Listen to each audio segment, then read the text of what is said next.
Hello Ram Ram ji. तो आज के दिन की शुरुआत होती है भाई सुबह सुबह खाना बना के हम पहुंच गए हैं अपने खेत में। और मैं आज खेत में भाई फैमिली के लिए खाना लेके आई हूँ और बहुत टाइम बाद मैं खेत में आई हूँ क्योंकि मेरा ऑपरेशन हुआ था तो मैं खेत में नहीं आती थी।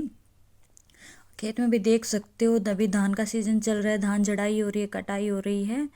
और आज के हमारे पतिदेव जी का प्लान था कि जितने भी धान आज बचे हुए हैं खेत में वो पूरे के पूरे आज वो सारे झाड़ के ही जाएंगे। और ये देखो मेरे हाथ क्या लगा, बता सकते हो क्या है ये? और भाई मैं तो ये जो फ्रूट है हमारा, मैंने एक दिन पहले भी शायद शॉर्ट वीडियो डालती उसमें पूछा था कि भाई ये हरियाणा का सबसे मशहूर फ्रूट है। तो आप लोगों ने बताओ किस किस ने इसको खाया है। तो भाई मैंने खाना दे दिया, पापा जी खाना खा रहे हैं। और ये देखो धान जहाँ जहाँ से मतलब प्राण उठा रहे हैं वहाँ पे मतलब दो तीन मुट्ठी ऐसे धान झड़े ही जा रहे हैं। और शायद ये इनके वजह से हो रहा है, इनको पता नहीं क्या बोलते हैं, इन पक्षी का क्या नाम मुझे नहीं पता, बुगला बोलते हैं क्या बोलते हैं, ये जो अपने लिए खाना ढूंढते हैं, जो कीट पतंगे होते हैं धान की, जो होते हैं ना धानों के अंदर, तो ये उनमें से जो अपने कीट पतंगे खाने के लिए निकालते हैं तो वो चोंच मारते हैं, चोंच से सारे धान झड़ जाते हैं। और इसी वजह जब भी हम प्राण वहाँ धान उठाते हैं तो वहाँ पे ऐसे ही पूरे खेत में धान जगह जगह पे ऐसे ही धान गिरे हुए हैं। हर मतलब हर दूसरी तीसरी प्राणी के नीचे तीन चार ऐसे मुट्ठी इकट्ठा हो जाती है, इतने धान गिरे हुए हैं मतलब पूरे खेत में। तो भाई ये तो बाद में ही इकट्ठा किए जाएंगे, पहले तो सारे धान जो भी इकट्ठा किए वो झाड़ने होंगे। और देखो भाई ये कैसे घूम रहा है, अब कितने आराम से घूम रहा, कोई डर नहीं है। हम आ गए हैं भाई वापस घर के लिए, चल पड़े हैं। पापा जी ने मुझे पानी की बोतल दे दी है कि भी शाम को पानी लेके आना है। तो मैं वापस चल पड़ी हूँ घर के लिए। और रास्ते में देखो भाई मुझे क्या दिखा, वही जो मैंने आपको दिखाया था थोड़ी देर पहले, मैंने आपको बताया था। इसको भाई हमारे गांव में तो बड़बेरी बोलते हैं और इनको हम बेर बोलते हैं। आपके गांव में क्या बोलते हैं? झाड़ी बोलते हैं, बड़बेरी बोलते हैं, कि कुछ कुछ गांव में झाड़ी भी बोलते हैं, कुछ गांव में बड़बेरी बोलते हैं, या कुछ और भी बोलते हैं मुझे नहीं पता।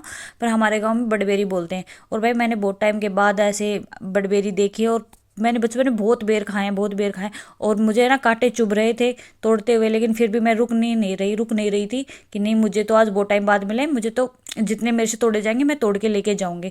और भाई मैंने है ना बहुत सारे बेर तोड़ लिए, और एक ही हाथ से तोड़ रही थी, एक हाथ से ऐसे कैमरा हाथ में, फोन हाथ में था, दूसरे हाथ से तोड़ रही हूँ। बहुत सारे कांटे मुझे लग गए, पर कांटों की मुझे कोई वो नहीं थी, मैं खुश थी कि मैंने बेर तोड़े हैं। और मैं वापस चल दी हूँ। और भाई गांव की जो मेन गली होती है, बीचों बीच गली से मुझे निकलना था। तो रास्ते में मुझे मिल गई मुर्गियाँ। और घर आई तो देखो मम्मी क्या कर रही है, अमरूद तोड़ रही है और अमरूदों पे पॉलीथीन बांध रही है। मैंने मम्मी को दिखाया कि आज मैं भी बेर तोड़ के लेके आई हूँ खेत से आते हुए। मम्मी बोली क्या करेगी, इससे खांसी हो जाएगी। शाम को भाई फिर से खेत में जाने का प्रोग्राम बन गया है, चाय लेके मैं पहुंच गई हूँ खेत। और भाई जिन्होंने अपने खेत का धान वगैरह पराली वगैरह उठा ली है वो गेहूं की तैयारी कर रहे हैं, क्योंकि जितना जल्दी गेहूं बूता है उतना अच्छा होता है। मैं फिर से आ गई अपने खेत में और पापा जी और पतिदेव जी लगे हुए हैं पूरी दिलो शिद्दत से कि आज सारा झाड़ के ही जाना है। और मैं खुश थी कि मैं मतलब, और ये बताओ क्या है भाई, आप मुझे बता सकते हो ये क्या है? फिर मैंने ये देखा और मैंने इनको इकट्ठा किया। मुझे अच्छे लगे ये, आपके यहाँ इनको क्या बोलते हैं मुझे नहीं पता, पर मुझे ये अच्छे लगे। और भाई ताज होटल का की जो चाय होती है ना वो भी फीकी पड़ती है। सच बताना, जो खेत में चाय हम पीते हैं वो चाय कितनी अच्छी लगती है।